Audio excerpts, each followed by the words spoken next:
Alright, so what's up you guys, it's your boys SDBH coming back at you again with another Super Dragon Ball Heroes World Mission video. So whenever it comes to Heroes content, I'm always thinking about what will be relevant for you guys to know about the up and coming game, or I tend to look at my comment section throughout my previous videos and look at topics people often bring up or have questions about so I can cover them in videos. And today I wanted to touch on the topic PvP, aka online PvP to be exact. Now what I mean by online PvP, for those who aren't familiar with the term, PvP is just a short term for player versus player. The info we have regarding Super Dragon Ball Heroes World Mission is quite scarce, so what I mostly do to deliver an answer on certain questions you guys ask me or I ask myself is completely based on research I've done on the previous titles of the series or the series in general and make up a logical conclusion from there. Now just before I cut right to the chase, I wanted to say that if you guys do enjoy Super Dragon Ball Heroes World Mission content,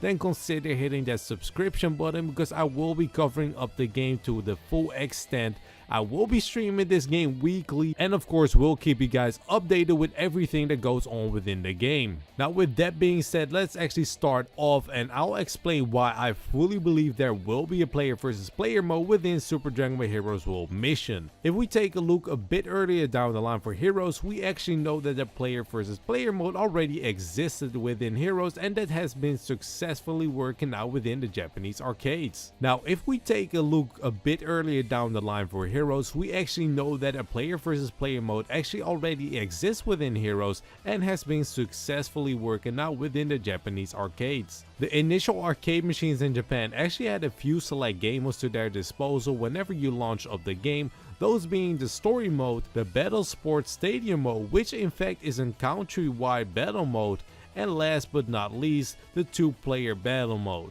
The story mode speaks for itself of course, and I don't feel like it needs any deep explanation as is of course the mode where you follow through the game story with your cards and continue completing quests to progress within the game itself to collect more cards and unlock more content down the line. Now this is where it actually starts picking up and gets interesting, because the Battle Sports Stadium mode actually allows players to fight each other in real time all across Japan. The interesting part about this mode is mostly that it's more or less a ranked mode, since it was a season based mode, which at the very end of the current season players would get placed and split up to certain ranks depending on how well they did and how many points they actually managed to get over the time that the season was active. The rewards however were not too special and existed mostly out of smaller things like stamps, like we know them in fighters, which you could eventually use to send to your opponent at certain time in game. Now the two-player mode pretty much explains itself just like the story mode. The mode allowed two players to fight each other, but the difference between the two-player mode and the Battle Sports Stadium mode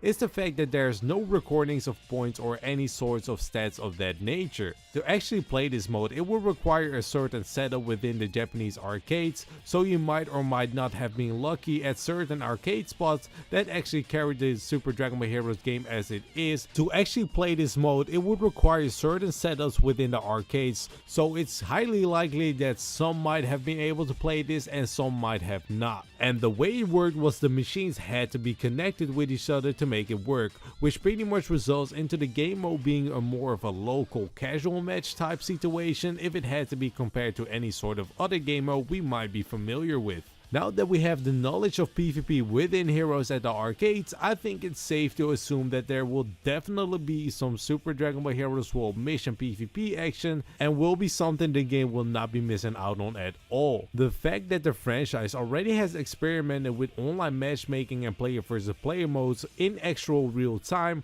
only strengthens the case that having PvP for the next upcoming game, which is awaiting for us on the Switch and PC, will be inevitable. And if we do happen to end up with an online game mode, I really hope to take a good look at the friend system, which would allow us to quickly invite our friends over for a match, maybe even find friends, and maybe even implement new mechanics that would actually involve those friends. Like right now, just out of my head, maybe something like Dokkan Battle where you can actually use your friend, or something like that when you go on a story mode, you name it, something like that will be a really cool addition to the game itself. Now that I've said that, it's not completely that I don't have doubts, because I do have some sort of doubt, and that doubt is mainly consists out of being unsure if we will see a return of the Battle Sports Stadium mode, And if we do see the return of that mode, then the question would arise that if it actually keeps true to itself as it's been introduced in the arcades, or if they even have any other tweaks implemented which we haven't seen in the franchise so far. Which actually, now that I'm talking about it, should make up for a good video within the next upcoming week discussing the potential ranked mode within the game. So to pull out the conclusion of this video, I would actually believe that Super Dragon Ball Heroes World Mission will have an online battle mode, and hopefully it is indeed the case that they will deliver a stable service to actually enjoy playing against our friends and others